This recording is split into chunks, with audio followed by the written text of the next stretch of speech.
Hello, Star Wars Legion players, and welcome to Rogue Group Workshop. I'm your host, Lieutenant Horn, with a Terrain Short. If you enjoy my content, please remember to like and subscribe. Comments are always welcome. Today I'll be presenting another McAnulty Miniatures model, the Y-Wing Bomber. This model is free to download, and the link can be found in the description below. It used 240 grams of filament on a single plate with an 8-hour, 10-minute print time. This model, unlike the quad jumper, is simple in detail but difficult to assemble. I had print errors on the main engine nacelles where the ridges on all four sides of each nacelle did not adhere to the rest of the model and fell off. It's also hard to assemble, especially when gluing, and I had to use a heat gun to warp the engine nacelle back into alignment. This model is not well liked at my local community, as all it is a large, heavy cover object.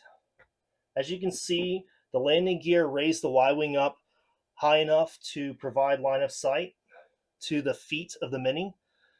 If you can't quite tell at this angle, but it basically comes up to the waist of the regular Minis. Also, with the engine nacelles, you can clearly see through them.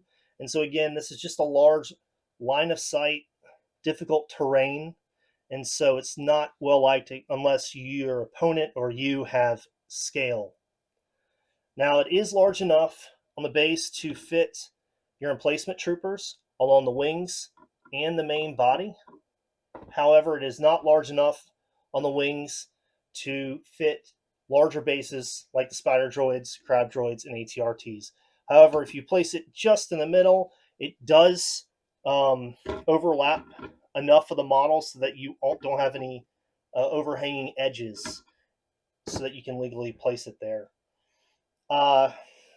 Again, this is not a well-liked model in my community, and it's also one that I just wouldn't recommend you print.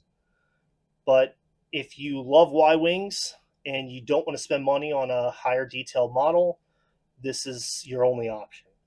That's all for this episode. Be sure to tune in for the next one, and don't forget to like and subscribe.